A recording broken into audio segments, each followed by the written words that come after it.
Hey, writers. Are there some things that you are really good at doing? Like some things that you can do really well without even having to think about it?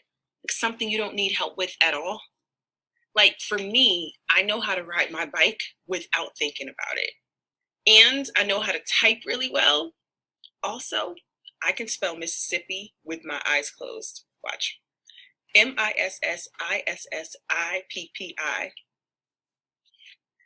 What are some of the things that you can do really well without having to think about it? You know what? Maybe you could make a list of all of those things that you know how to do so you could keep track of your expertise. So then later you could teach others. Writers, since we're thinking about all of the things that we know how to do, I was thinking that we could be thinking about all of the things that we know how to do as writers too. So today, what I want to teach you is that writers use all that they know about spelling and they edit as they go. Let me show you what I mean, friends.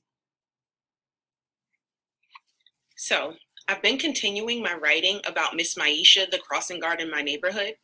And I want to reread my work to make sure that I'm working hard to spell all the words that I know how to spell correctly. If I come to a word that I'm not sure of, I'll decide if I should give it a few tries or maybe circle it and come back to it later. Okay, I'm going to explain another reason why Miss Maisha is wonderful. Um, and I'm thinking that she's wonderful because she goes out of her way to help others. Okay, watch me reread my writing and think about my spelling as I go. Another reason Miss Maisha is wonderful is because she goes out of her way to help others. Wait, I don't think that when I was writing that, I was keeping in mind everything that I know about spelling the word wonderful.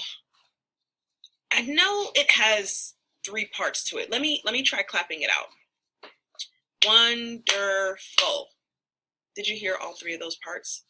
The first part was one, the second part was der, and the last part was full.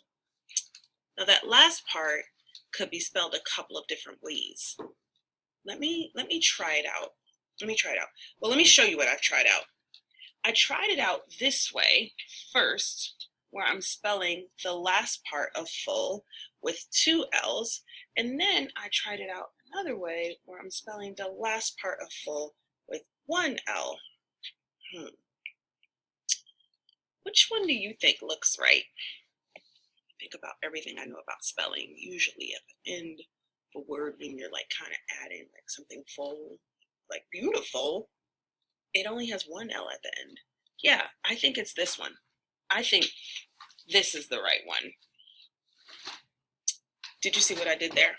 Did you see how I reread my work and I worked hard to spell the words correctly that I knew?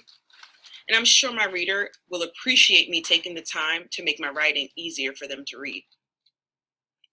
Now, writers, I think it's a good time for you to try out what I've done. You can reread your writing and make sure you spell all the words you know correctly. You could also try a few other strategies. You could ask a friend. You could think of similar words. You could read around the room. You could try it out. Or you could circle it and come back. Writers, I want you to remember something very important. No one knows how to spell every single word correctly.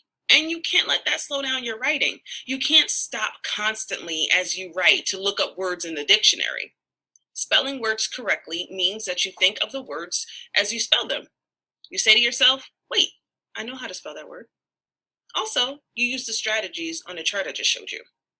So, as you continue your writing today, be sure to keep all you know about spelling in mind and do the best writing you can. Off you go, writers.